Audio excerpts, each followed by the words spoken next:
Greetings, fellow humans, and welcome to another Tea with Jake D. I'm trying not to slurp too much. Anyways, so the question of this video, to nano or not to nano? That is the question. If you're still pondering that and it's today, I'm recording this on the 29th. I'm probably gonna upload it on the 30th. If you're still pondering that today, you're a bit late because there's a reason people do Preptober. Real talk. I've done Nano and I've done Camp Nano.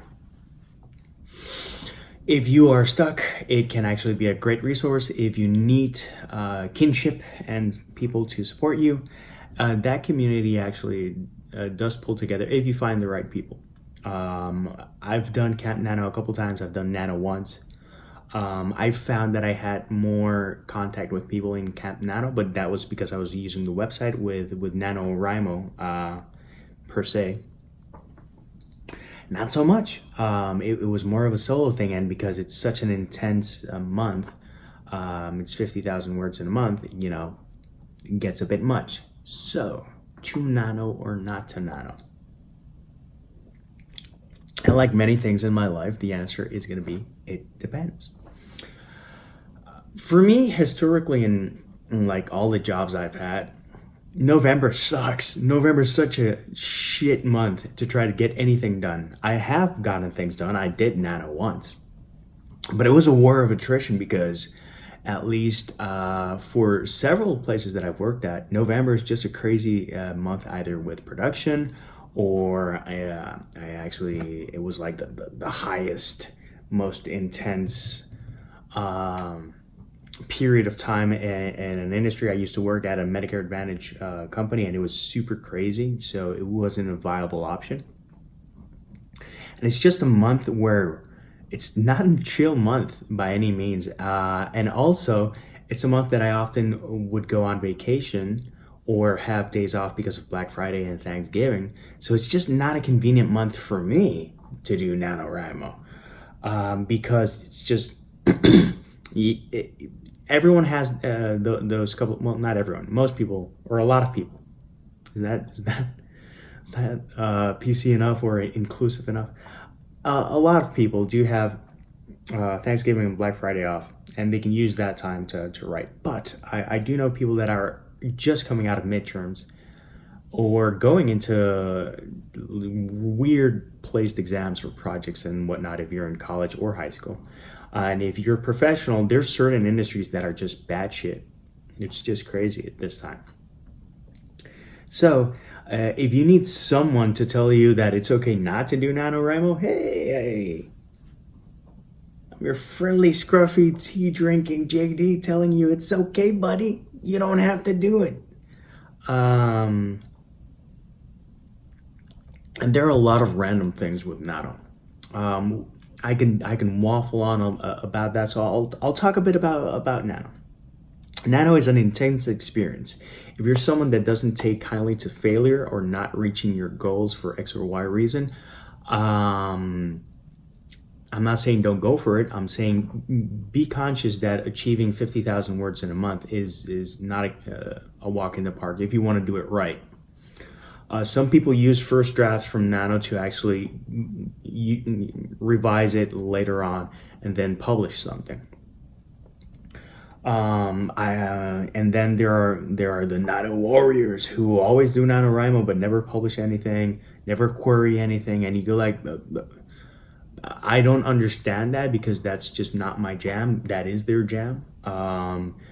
And there are some people that are really supportive and are all in it, in it to win it, and are just want to be there for you. And there's other people that are very braggadocious and kind of douchey, that you go like, so yeah, man, today I wrote 5,000 words. It's like if you write Låda en Ibsen and see that gamut, click copy and click paste 50 times. Oh, your word count is boom. And there's some people that write a lot of gibberish and they have to trim that and edit the hell out of that. Word count means dick. But by all means, don't let that intimidate you. It is an interesting experience to go and to do Nano. Having done it once, I would need ideal conditions to do it again, because it is. And the project that I worked on isn't like one of the most labor intensive projects that I have. I wanted to finish my middle grade novel, and I did, and then I had to edit it because obviously. But it was a feasible thing. Some people, they actually use Nano to break their block, or to get motivation, or to push through, or whatever. Sometimes you need that push, and this is the push for some people. It was the push for me for that project. I finally got it done, and it had been in the shelf for a long time, so I can't bash it completely. I do raise all the flags, because there are a lot of issues with the writing community during NaNoWriMo month. There are some wonderful things that are happening. There are some wonderful people offering support all around. But there's Nano haters, Nano naysayers, Nano champions, and Nano monsters, and there's a lot of stuff to navigate. For me, NaNoWriMo was a lot more solo than Camp NaNoWriMo, but that's the way that I did it. This all depends on what's your core group of writer friends, and who's got your back. And some people, man, they have a wonderful group of writer friends that offer a lot of support. And I know a lot of people that are going to be diving in, and I know communities in the States, and I know communities in Europe, and I know communities back home in Puerto Rico that are going to do NaNoWriMo. And hey, power to you if I can help you in any way. If you need me to get wrapped some pom-poms, and I'll go and do a TikTok dance or an attempt at one, so be it. I'll happily do it, because if it encourages you, do it. That's always going to be the mantra. But for some people, they're going in blind, and it's, for some people, Nano is a very rude awakening to what it is to do the whole writer life thing. And sometimes people, they don't hit rock bottom. I don't think Nano's ever going to take anyone to rock bottom, but it can easily frustrate people to no end, because time is ticking, days are passing by, and sometimes you need to let things percolate naturally, or marinate, or just breathe. And when you're doing Nano, you don't have much of that. If you're going to do Nano, the 50K thing, it averages out to over, I forgot what the number was. It was like 1,300 words, a bit less probably, or a bit more, I don't know. 1,300 words in a day, which is the equivalent of like 4 or 5 pages of text. It doesn't sound like a lot, but eventually you can hit fatigue, you can hit a wall, and just putting that much pressure on you is never a good thing, I think. Sometimes it is. Sometimes it can help you achieve and tap into some weird juju that you have within. But for a lot of people, it's like running a sprint, and it's a soapy floor. You can slide and you can get to the end, but you can fall and you can fracture something. So, to Nano or not to Nano, it depends on you and what you do. I think more important than doing Nano is writing in a way that you love, connecting with people. If you can touch base with people and have more achievable goals, like a Camp Nano type of deal, I honestly recommend that. One year, I didn't do NaNoWriMo, and I did Nano Estrada. And Nano Estrada was when I actually finished the novel, not in a NaNoWriMo. In a NaNoWriMo, I don't think. No, I did finish the project.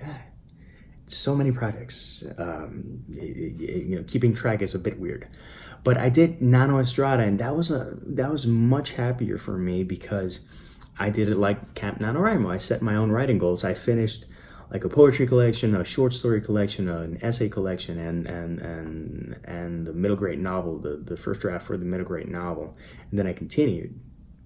And I felt very productive, and it was very refreshing.